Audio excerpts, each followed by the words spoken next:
The drama at Twitter continues as Elon Musk vows to resign if someone else foolish enough wants the job. And Salt Bae isn't everyone's Bay anymore. Let's get into this in this edition of Week in Review with our panelists, Neil Headley, the host of Snooze Button Podcast, and Rad Simon Pillay, a pop culture commentator. Both of you, thank you so much for taking the time. Thanks for having us. Good morning. Merry Christmas. Merry Christmas to both. Okay, well, let's get started with some Christmas drama because that's what happens around the holidays.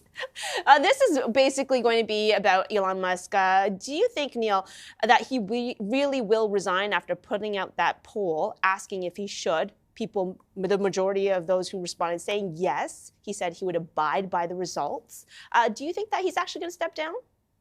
I mean, I don't think he cares if anyone calls him out for not abiding by the results. There's certainly no evidence to see that, but there's also no evidence right now that he wasn't serious. It's unfortunate that he burned the company to the ground before he decided to step down as CEO. So, you know, if anybody wants damaged goods, wonderful. There's a social media platform waiting for you. It's just the latest sort of erratic step in whatever he's involved in. And when he talks about someone foolish enough, you know, it's interesting that it gives you sort of a window into who he is, because he feels like anyone else is foolish. There's so many different levels of dysfunction within this guy that it is difficult to keep track of them all on a given day. There are people who have stepped forward and said, yes, I would love to do it. I don't know if Jack Dorsey's busy. He might be a good person as a candidate for this. There was a rumor floating around a little while that Donald Trump Jr. had been given the job. I mean, he certainly has a knack for staying in front of your face, doesn't he? Yeah. And Rad, what about you? What do you think about all this? I mean, like, you don't often go onto LinkedIn and see a job opening saying, if you're foolish enough to take this job. Right. It's not exactly the way you want to like sell people on getting a job. And, you know, to add to some of the list of names I saw people in terms of the people vying for the CEO job, I think Snoop Dogg was in there too. It's all become a bit of a comedy show. In terms Snoop might not be so bad, though. He's had success in other areas of business, but go on, right? Yeah, no, I mean, if you want an entertaining figurehead, I mean, Snoop will go down a lot easier than Elon Musk, that's for sure, right? But the thing is, like, also, like, even when he did that poll, I remember somebody responded, like, only the Twitter Blue, like, the only people responding who have Twitter Blue accounts should count. And I remember Eli saying, yeah, that's right, we should fix that. So he did build these little qualifications into the poll and stuff. So it's really hard to take it seriously whether he's going to do it or not. And even if, you know, I think there's, you know, there's some people who are like, oh, he's going to resign. Like, we want to treat this as a hallelujah moment. But is he really going to let some new CEO run it any differently? Is he still is the new CEO also going to burn it down to the ground, the CEO of Elon's choice? You know, so I mean, I really do just hope Snoop has the job, because then we could just have fun with it as it goes down, because now this is too much anxiety. Yeah. And by the way, like, it is perfect that we're talking about this on Christmas, because he is like the Scrooge of our year right now, right? Like, I think this has been a pretty big story and something that really took people on a roller coaster. I do really want to quickly, before we move on to Salt, because we have to get to that, get your take on this new Twitter feature where the public can see the view counts to a tweet. Neil, do you think this is good or bad? And Rad, I'll get your take after. Yeah, I mean, this is, and you can tell by the way that Elon Musk is talking about this new feature, he is desperate to make Twitter look relevant. Even he talks about it in terms of this will demonstrate that a lot more people are using Twitter than people think. If you want those kind of stats for yourself, those are already there. If you don't know how to access them, by the way, analytics.twitter.com is how you get to your own Twitter stats.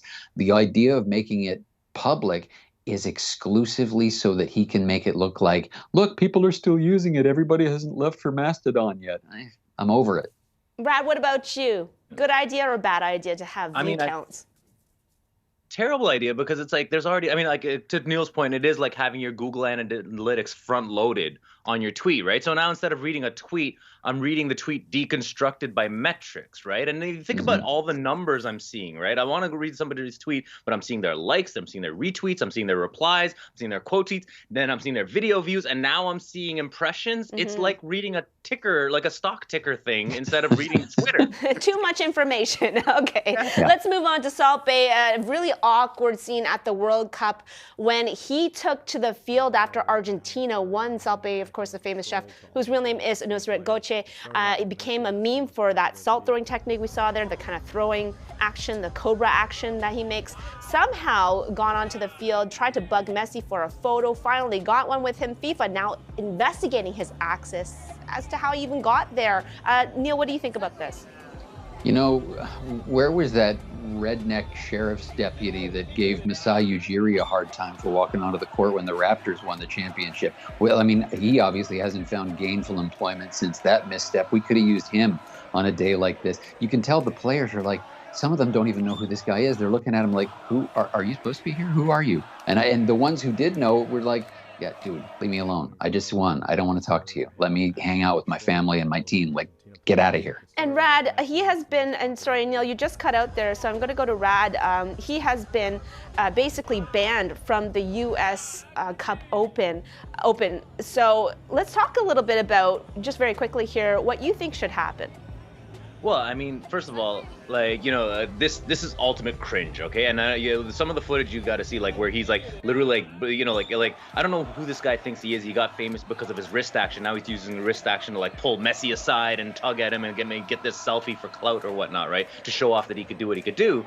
And in terms of like the investigation, like the questions about how did this guy get on the field? Well, you know, this is a moment. This is like, you know, on your wedding day, you have some wedding crasher comments like, I want a picture with you, even though you want to celebrate with your people, right? Like, look, this is a big moment for the team. And then like FIFA's investigating how this happened, what this happened. Well, guys, the calls are coming from inside the house because apparently this Salt Bae dude is really good friends with FIFA president Gianni Infantino, and there's all these photos of them two socializing and whatever. So it seems like that's what everyone's jumping to the conclusion that maybe that's how he felt he had access to this field, because I'm friends with the president of FIFA. Of course I can take your trophy and grab your arm and do all of this stuff. So it is, but it is absolutely disrespectful. It's showing how this, like, how the era of social media influence and Instagram and taking photos for clout is just taking away any decorum or respect from, you know, actual like just behavior on fields and stuff. Yeah, well, as you mentioned, the U.S. Open Cup has banned him because of this. There's a lot of backlash, perhaps more to come from the sporting world.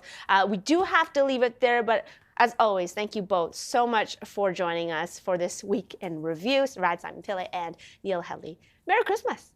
Thanks both. Merry Christmas.